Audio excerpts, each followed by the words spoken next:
Ce qui fait le buzz dans les médias, on va en parler tout de suite avec vous, Sophie. Bonsoir. Bonsoir Marion. Alors évidemment, les médias traditionnels parlent beaucoup de cette crise alimentaire qui frappe la Corne de l'Afrique, mais c'est surtout les réseaux sociaux qui se mobilisent.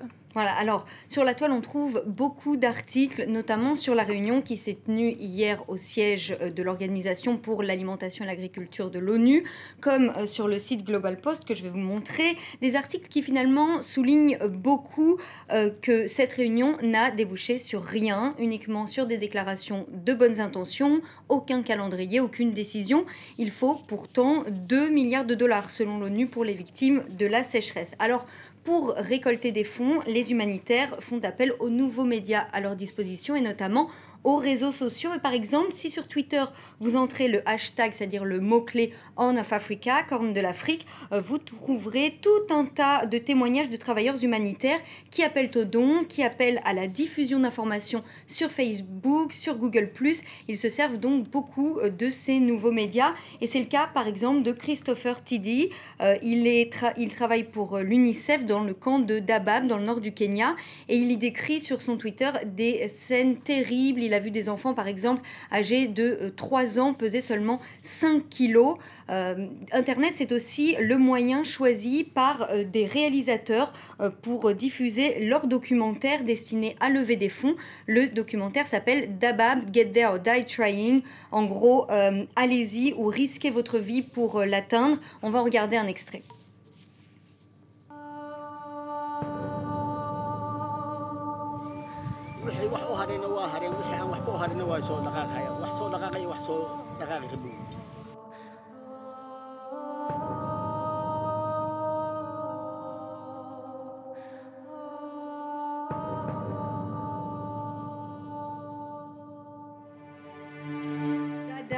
Dadaab, Get There or Die Trying. Les fonds collectés par ce documentaire doivent servir à financer l'achat de packs de survie contenant des chaussures, une couverture et de l'eau. Beaucoup plus léger maintenant, de la monarchie qui fait la une des médias britanniques. On commence avec ce buzz autour de l'exposition consacrée au mariage royal. Ouais, c'est une véritable frénésie qui a saisi les Britanniques pour cette exposition 3 mois après le grand jour dont on voit les images, le mariage du prince William et de Kate Middleton. Les objets, les tenues emblématiques de cet événement sont donc exposés à Buckingham Palace.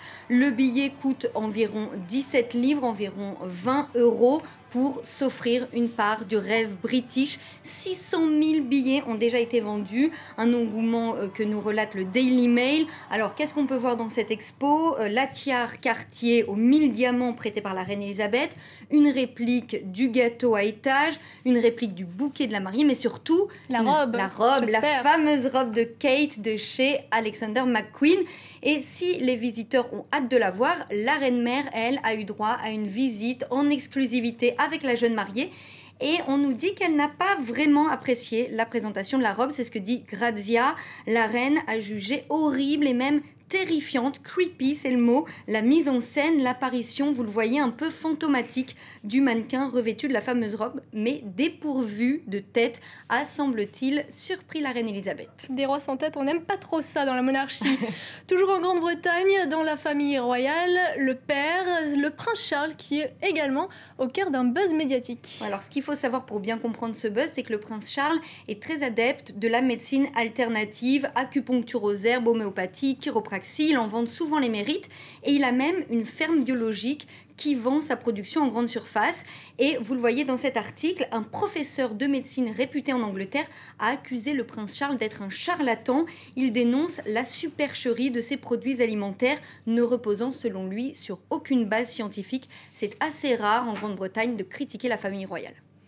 Direction l'Asie, à présent, les Français ne sont pas les seuls champions de la grève. Il y a également les Sud-Coréens, en particulier une femme qui a inventé un nouveau genre de pression. Elle s'appelle Kim Jin-sook, elle a 52 ans et cette femme vient de passer 200 jours de suite juchée sur une grue et elle y est toujours. Ça fait, vous le voyez, la une du site Asia Sentinel. Elle proteste contre la suppression massive d'emplois sur ce chantier naval sud-coréen. Elle est elle-même ancienne employée du chantier chantier naval. Elle vit donc à 35 mètres de haut depuis janvier dernier, de quoi créer le buzz quand même. Depuis 6 mois, elle n'est donc pas redescendue de sa grue. Alors on nous donne tous les détails, elle n'a pas de toilette, elle fait donc ses besoins dans un pot de chambre. Et chaque week-end, des milliers de manifestants viennent dans cette ville de Busan, cette ville de Corée du Sud, pour montrer leur soutien aux salariés et à Madame Kim. Elle aussi se sert des nouveaux réseaux sociaux, des nouveaux médias. Elle dit « Même si les chaînes de télé et les autres médias ferment les yeux sur notre conflit, nous continuons à en parler sur Twitter et sur Facebook. » L'électricité avait même été coupée sur sa grue. Elle a utilisé l'énergie solaire pour continuer à tweeter sur son mouvement. Voilà pour l'actualité qui fait le buzz dans les médias et sur Internet. Merci beaucoup, Aude Soufi.